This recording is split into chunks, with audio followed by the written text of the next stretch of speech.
When I was checking out the video with Tom Holland and Zendaya the other day, he was mentioning a gangster dude from London, and then they played a clip of that video, so I'm gonna watch it now because it seems very interesting.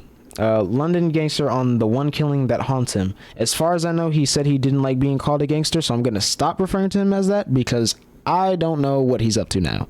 But that's a very nice suit. Frank, so he's making money doing something. Role, Frank. He went, what's going on? I said, tomorrow, I said at 7 o'clock in the morning, go and get Kennedy. That was my sawn-off shotgun. It was named after President Kennedy. I said, and I want one chamber, one buckshot filled with rock salt, and the other one with the normal buckshot in, all right? Yeah? I'm not messing about with these people. They're dangerous. I'm going to shoot them. With rock salt? Yo.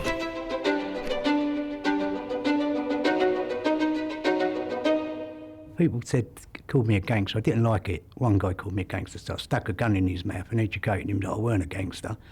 And I said, look, I'm a businessman, and my business is crime. Tell me about your childhood. Well, my family was all straight goers. I was the one who corrupted them all, because they'd never seen so much money as I was earning. So they was all straight goers. My dad was a builder. My mum was a stat-home mum, like she had 8 kids. He is for real, bro. Everybody be talking about they want smoke. He is the smoke, bro. You don't want none of that, bro. Bro, nah, bro. Look at this suit, bro. He got a pile of bodies. Like, people be talking about, look at the scoreboard, bro. This dude is the scoreboard, bro. He's the one keeping score. He's the reason there's a scoreboard. Bruh. All right. So let me stop. And I went to good schools. I went to grammar. And to bent old Bill from Stoke Newton, I was walking through a park, a couple of my old school friends, one of them let off a starting pistol, so the 2 coppers come in. And they started getting heavy with them, and I went, oh, you can't do that. I said, you've got to be a responsible adult, there. He went, what, are you, a lawyer? I said, no, but I know my rights. And he went, okay, walked out, they come back, threw a razor on the floor, cutthroat, and he went, we're nicking you, but that come out your pocket. I went, what are you talking about? So they nicked me, took me to Stoke Newington. He said, they said if you plead guilty, it'll be a 10 bob fine. If you don't plead guilty and you go up the steps, he said, you're going to get a box for that. So I done guilty.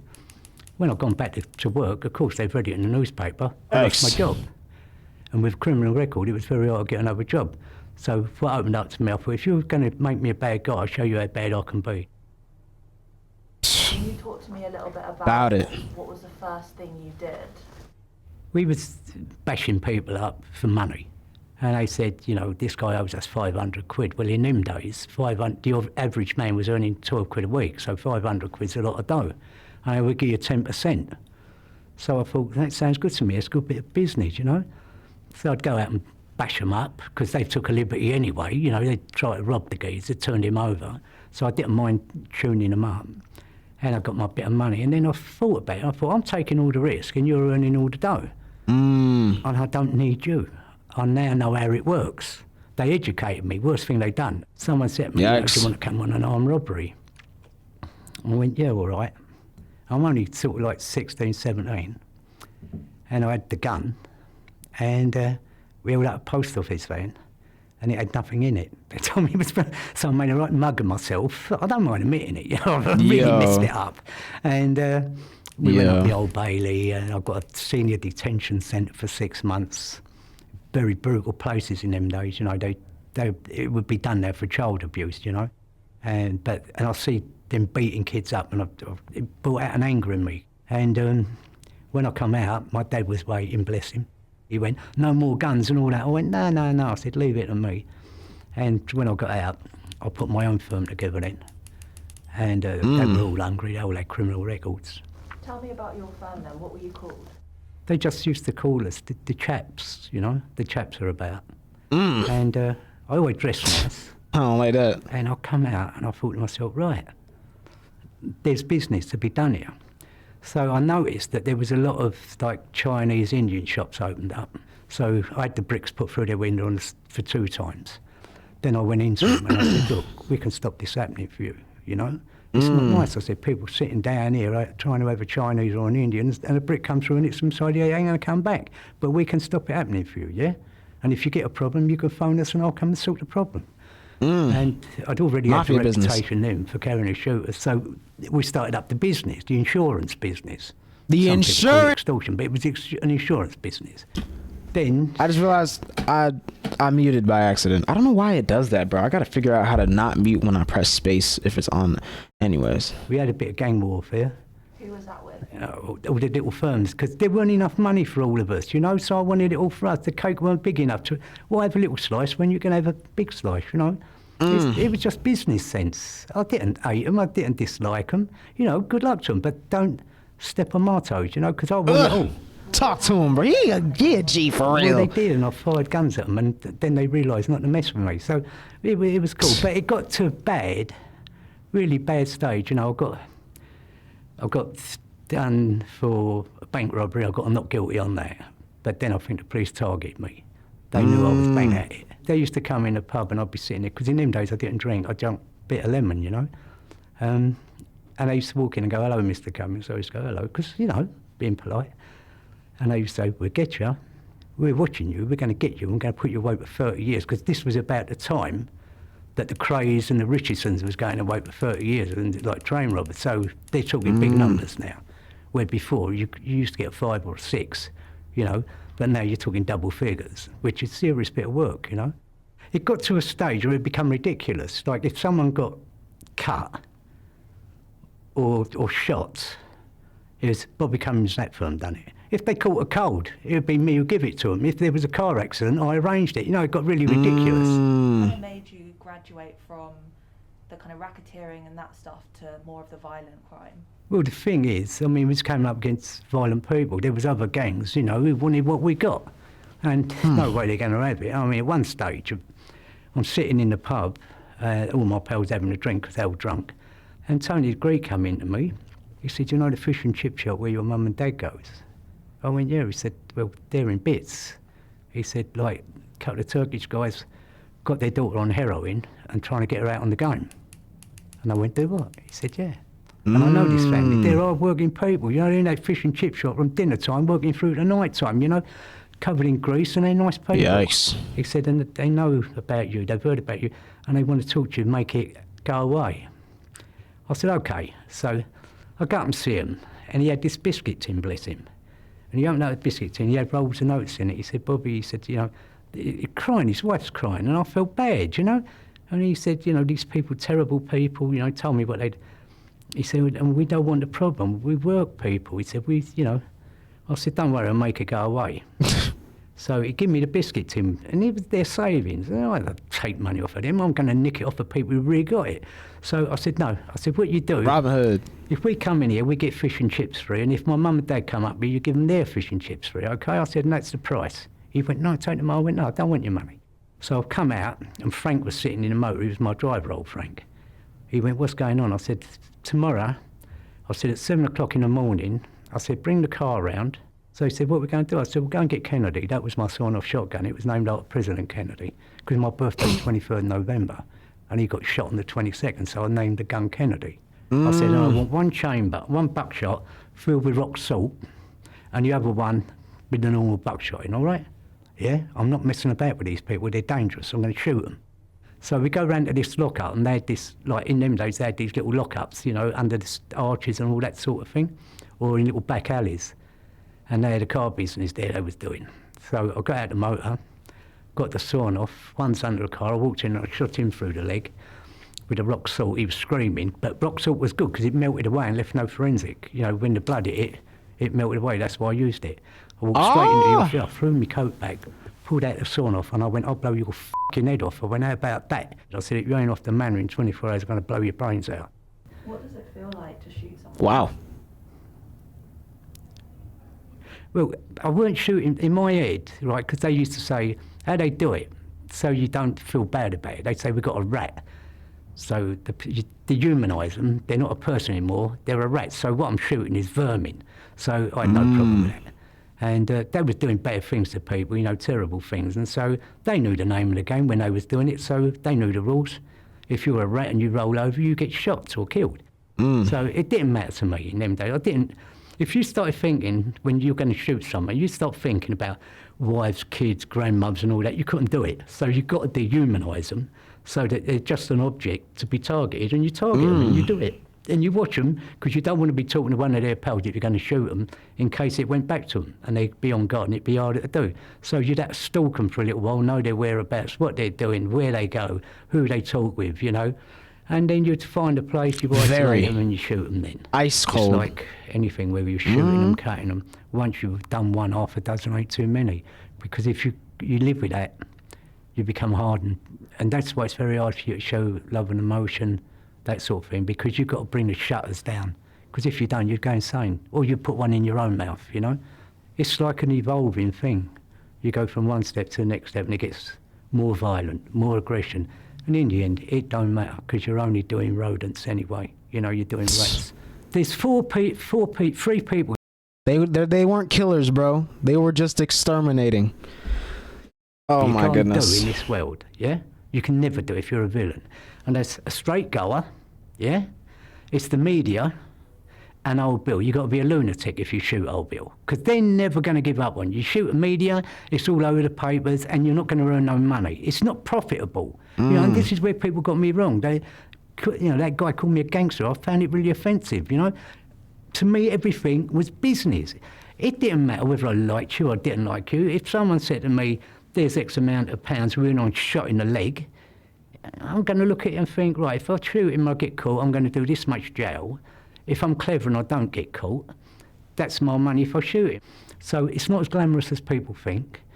You're watching people around you. You're totally paranoid because you don't know if someone's going to pick up the phone and grass you up to the Old Bill. So you're watching your own type of people. You're watching the lunatic who thinks, well, if I shoot him, I'll get a good reputation. So you're in the crowd, you're the celebrity in the crowd, but you're the loneliest person in the world because you don't know who the enemy is around you. You're always watching, and it's not a nice place to be. You were sentenced to manslaughter. Do you want to talk to us a little bit about what happened there? That was a bad one. You know, that's the only thing I've got on my conscience that I have to live with. That is the hardest thing I have to live with. Someone choked on a gag on a bit of work, you know, and they choked on their vomit. And do you want to explain what that is? It's a bad place for me, you know. Like we've done 100 times. You tie them up, you gag them, yeah? You go, the police come, untie them, boom. You make sure you've got your smother on so no one knows who you are. You know, I used to wear a crash helmet, blacked out visor, and so no one knows who you are. If I could undo that one, just that one, that would be the only thing in my life I would undo. It should never have happened, you know? If I'd have shot them or something like that, yeah, but, you know, on a gag and they choke on their vomit, I mean, it wasn't a nice thing, and I have to live with that, you know? And even to this day, I have to live with that. I've done an innocent, and you don't do that in my world. You don't do innocence. And no, that one I feel terrible about. But when I go to church, that is terrible. I'm Catholic, I believe in that sort of thing. I always light a candle for that person, like I do my mum and dad and my daughter who died, you know. I light candles for them. It's a respect thing, and I say a prayer for them, you know. Why do you think the death of that victim at your hands has caused you so much kind of mental pain? Because it should never have happened. I was prided my work self on good work, clean work, you know. I was out there to earn money. I weren't there to hurt people. If I had to earn, that was because they put themselves in a position where they had to go, you know. And it's the same, you know, when I was doing villains, I didn't care. You know, if they come up against, I know they're going to stab or shoot me, I'm going to give it to them first. So that didn't count, because we lived in a different world to everyone else. We lived in our own world, amongst our own people, and we all knew the rules. So you were sent to prison for manslaughter. Yeah. When you were there, what was prison like? It was a university of crime. You learned other people. Yo, I've seen some videos on prisons in the UK, probably around the time he's talking about. My goodness, bro. As far as I know, the prisons were way worse than like out on the street. Like, it was more crime going on in there than outside. Crazy. Well, like, if I wanted, I now had the connections. If I wanted a dodgy passport, I know someone who's doing dodgy passports. If I wanted, you know, a dodgy checkbook account, I've got people who arrange that. If I wanted to deal in drugs, I'm meeting some of the best drug dealers and smugglers in the country. If I wanted to make bombs, I'm talking to the IRA and people like that. You know, there was, in Parkhurst, which was Britain's Alcatraz at the time, you had the most dangerous KA men in the country there. I was in there, you know. It was the most politest place I've ever been in my life, because everyone's a potential killer. If they ain't killed, they're already up for doing it. And so everyone said good morning, no one pushed in the queues. If you forgot to say good morning to someone, they could get paranoid, think you're plotting up on them and kill you. And also, when you're in prison, you ain't going nowhere. And we all know how to kill people. You know, there's many ways you can kill people.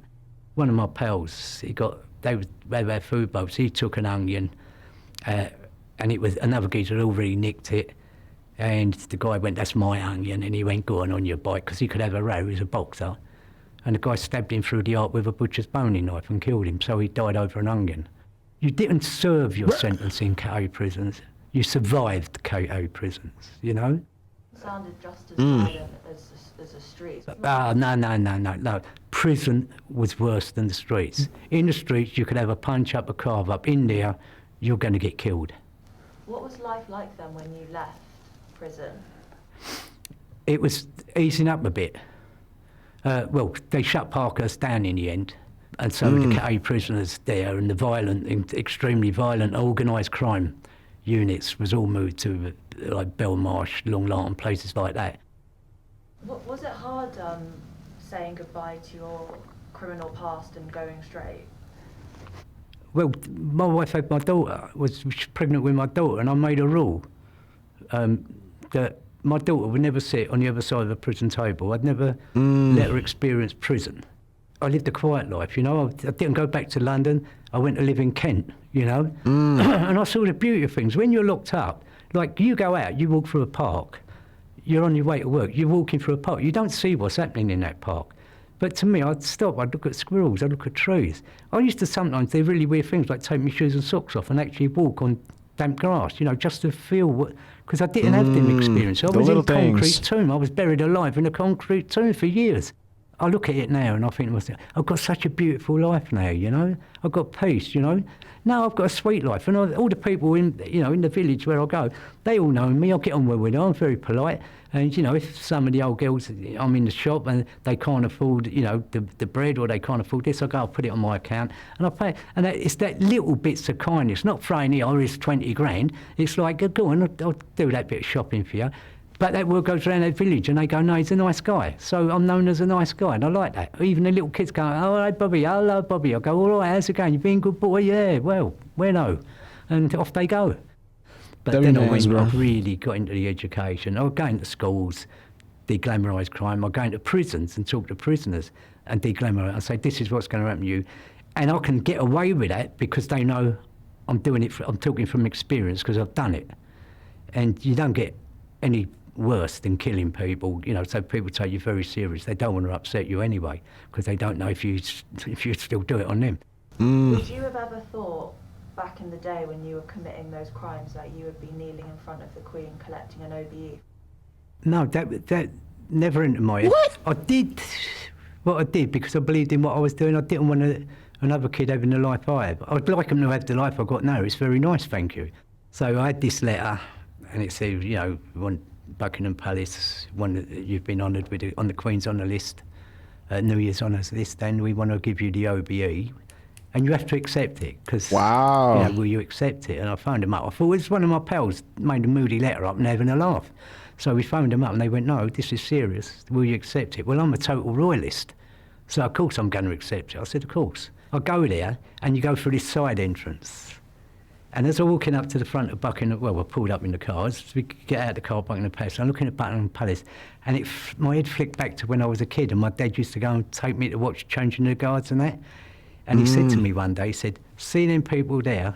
I went, yeah, he went, they're the toffs, right? He said, when you're going through that door, that's when you know you made it.